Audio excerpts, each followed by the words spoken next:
I first met him in the early 80s in a Chinatown of urban Java. He didn't want his real name or address revealed, so we called him DJ for Dynamo Jack.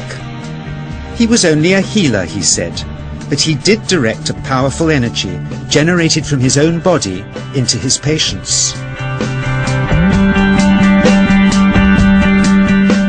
Sometimes he used the needles, sometimes just his hands. He called the energy Qi, and it was so strong that he usually needed a grounder to hold his patients' feet. For years we followed him around Java on his healing rounds, pleading to be allowed to film him, but he always refused, saying his powers resulted from a type of meditation with an ancient tradition of secrecy. It was only when my brother Lorne was suffering from a serious eye infection that he finally allowed us to film him in 1987. It was nothing like any acupuncture I'd ever had.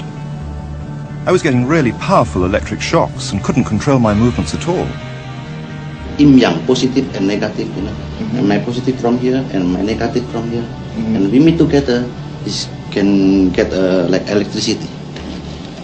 And is this because you're special? You have a special sort of it's meditation every day. It's meditation that does it? Meditation every day. Like you can touch me, like this. It's nothing, okay? It's my burn. It's like this. For our sound recordist, it was also a shocker.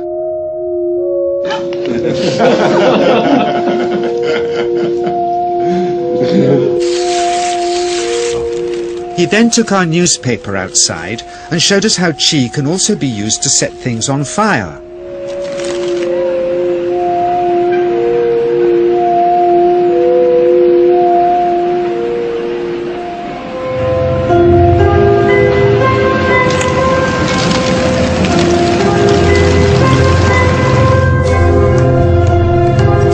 When he heard we'd shown this footage in public, he was very upset and refused all our future efforts to contact him again.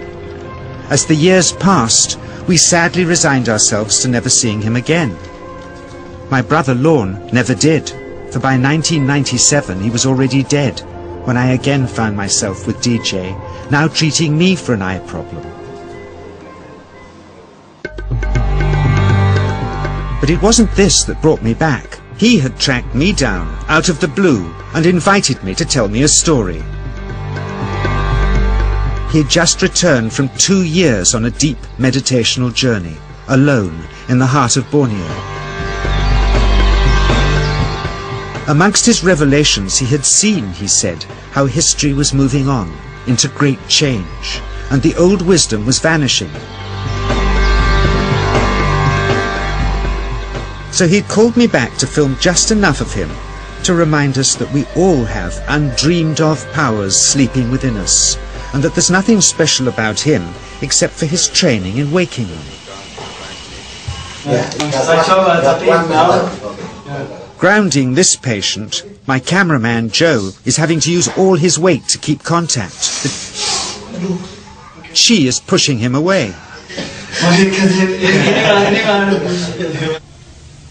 He seems able to control the amplitude of this Qi, like a dimmer switch, and it causes uncontrollable responses in the patients and their grounders. I can barely keep my hand on you. Fly off, the electricity is so strong. This mother unwittingly grounds her child. He won't sit still, so she's asked to hold him and grin and bear it. Sometimes signs of this passing energy can be seen in the transmitter too. This Qi stuff is only the surface, he says, of the real adventure beneath, in the meditational technique.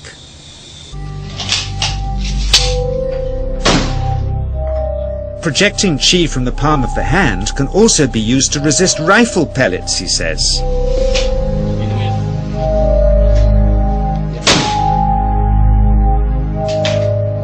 First, you learn to distinguish between yin and yang Qi in your body. Then how to pool it in your navel chakra. Then how to project it, he says. And it's the proportionate mixture between yin and yang which accounts for different effects, like pulling or pushing objects or igniting them. Then he gets really strange. He says that mastering yin qi is the key to the spirit world. There's a long tradition of Indonesian krisis being possessed by spirits. So people bring him their krisis to see if they're duds. Here, he says, he doesn't manipulate matter by projecting mixtures of yin and yang qi. He merely creates a field of yin energy in which, he says, if there's a spirit, it can manifest itself.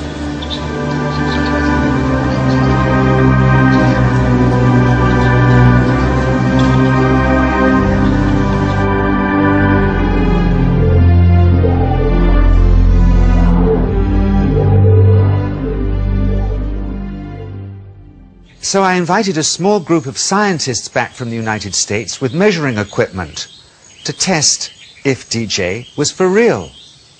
And if so, where might this energy belong on the electromagnetic spectrum? Catherine Cook, CEO of the Mind Science Foundation in Texas. Dr. Roger Nilsson, a Swedish medic and international racing sailor. Dr. Greg Simpson, a physicist from New York's Albert Einstein University, and Andreas Polak, one of DJ's Australian students. The visitors are confident they'll uncover him as a fraud in no time. Greg is the first guinea pig, and he's uncomfortable about showing that he can feel anything at all. Dr. Roger doesn't know what to expect.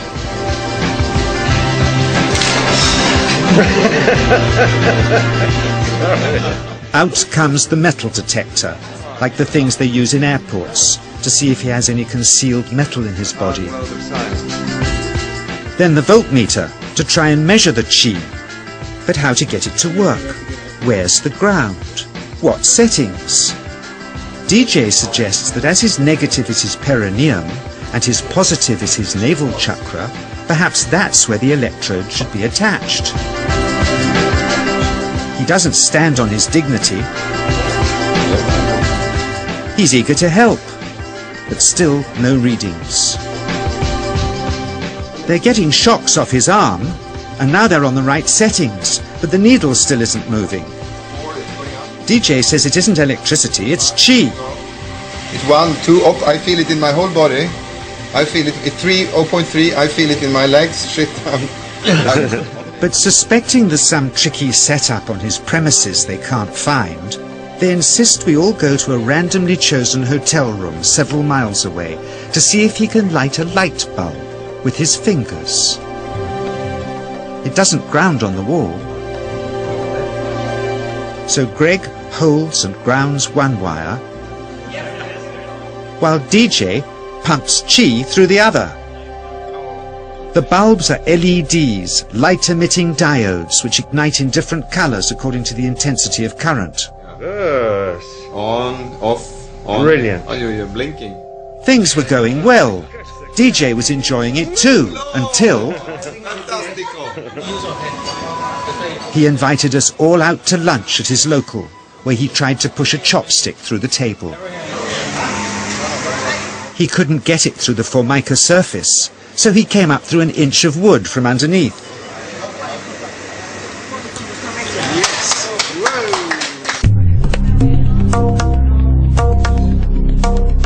Not only did he draw his own blood, but a chopstick splinter had caught Alison here between the eyes, drawing more.